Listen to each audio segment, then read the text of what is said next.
এখন যেহেতু আমের সিজন, আর এই ম্যাঙ্গো আইসক্রিমটি আপনি খুব সহজেই কিন্তু বাসায় তৈরি করে নিতে পারেন, আর খেতেও কিন্তু খুবই মজার হয়। হ্যালো এভরিওয়ান, আসসালামু আলাইকুম। সাবিয়াস রেসিপিতে আপনাদের স্বাগত। আজকে আমি ম্যাঙ্গো আইসক্রিম তৈরি করে দেখাবো। একদম দোকানের মতো পারফেক্ট আইসক্রিম কিন্তু আপনারা বাসায় তৈরি করতে পারবেন। চলুন তাহলে রেসিপিটি দেখে নিই। এখানে আমি 2টা পাকা আম নিয়েছি। আম দুটি আমি এখন কেটে নিব। আমগুলো একটু কালারফুল নেওয়ার চেষ্টা করবেন, একটু বেশি ভালো কালার হলে আর আইসক্রিমের কালারটাও খুব সুন্দর হবে। এই তো আমগুলো আমি কেটে নিয়েছি। এখন আমি একটা ব্লেন্ডারের সাহায্যে আমটা ব্লেন্ড করে নেব। আমি হ্যান্ড ব্লেন্ডার দিয়ে করে নিচ্ছি, আপনারা কিন্তু যে কোনো ব্লেন্ডার দিয়ে করে নিতে পারবেন। আমটা আমাদের ব্লেন্ড করা হয়ে গেছে। এখন আমি একটা বোল নিয়ে নিলাম। এখানে আমি 1 কাপ নিয়েছি হুইপ ক্রিম।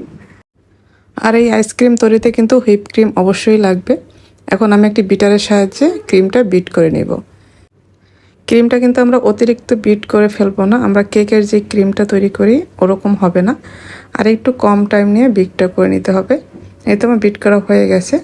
আমি এখানে কনডেন্স মিল্ক দিয়ে দিব।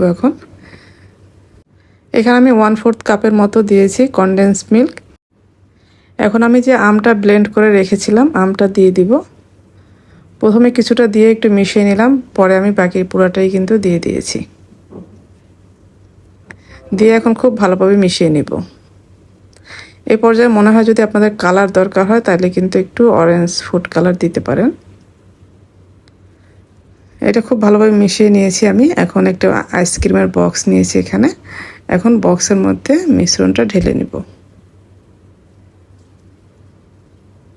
এখানে কিন্তু আপনারা যে কোনো বক্স নিলেই পারেন। এটা আমি একটা ভ্যানিলা আইসক্রিমের বক্স নিয়েছি।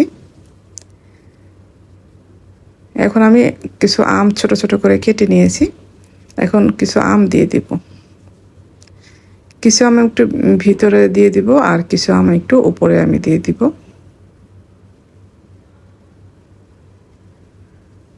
এই তো আমি এখন এটা ঢেকে ফ্রিজে রেখে দিব।